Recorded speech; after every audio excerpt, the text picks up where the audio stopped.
I am Omega Pax. This is the history of the Headmasters Transformers. I risk my life for Earth. I Risk My Life for Earth is a 26th episode of Transformers the Headmasters. It first aired in Japan on February 5th, 1988, on Nippon TV.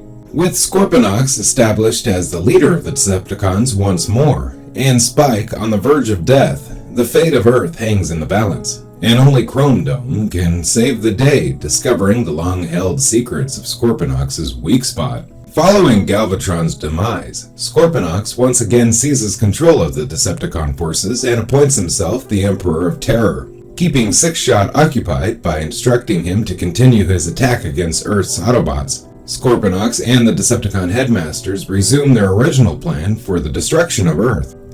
On Athena, the Autobots study the Decepticons' recent movements, noting that the Northern Hemisphere has seen a lot of activity as of late. Chrome Dome prepares to head to Earth to help reinforce the defenses of the area when Spike announces that he will be going to the planet too, to attend a summit concerning Earth's volcanoes. Specifically, the meeting is about drilling into Earth's mantle, but Spike's studies reveal an unexplained coincidence. All of Scorponok's movements have been centered on the Pacific Ring of Fire, the largest concentration of volcanoes on Earth, which run from Alaska to the South Pole.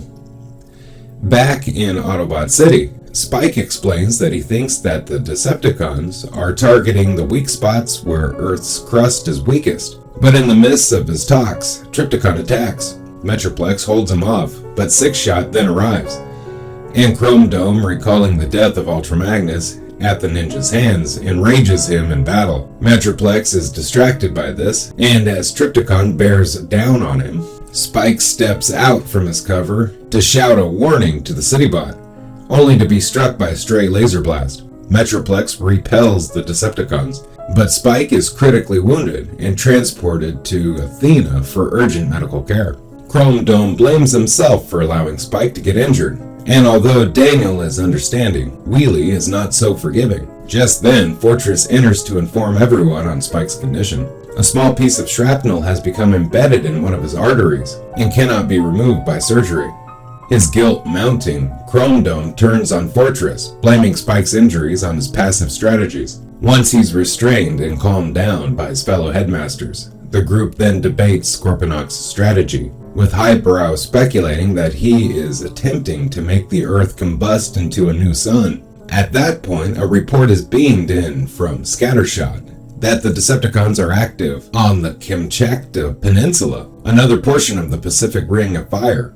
Fortress forbids Chrome Dome from participating in the attack, and he remains on Athena while the others head for Earth. Spike and Daniel share a tearful moment in the medical bay, with Spike telling Daniel that regardless of what happens to him, he must stay strong. Thankfully, Fortress has an answer that will save Spike's life.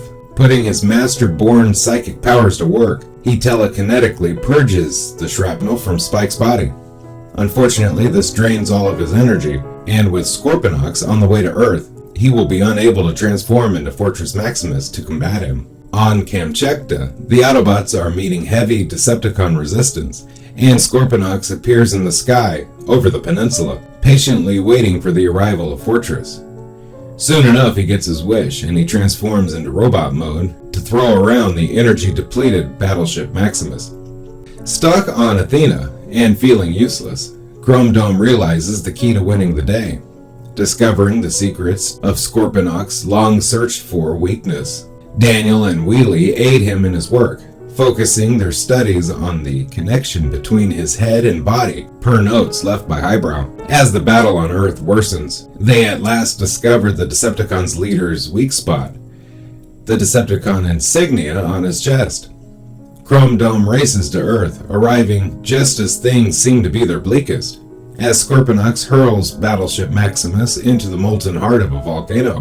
What Scorponok has failed to account for, however, is Fortress's ability to absorb the volcano's magma energy, re-energizing him and allowing him to transform into Fortress Maximus. Chrome Dome informs him of his weak spot, and Fortress Maximus stabs Scorponok through the chest with his Master Sword, causing the Decepticon to topple into the volcano. In a spray of molten rock, The crippled Decepticon bursts free and flees into the sky. As the dust clears, Wheelie and the other headmasters reconcile with Chrome Dome.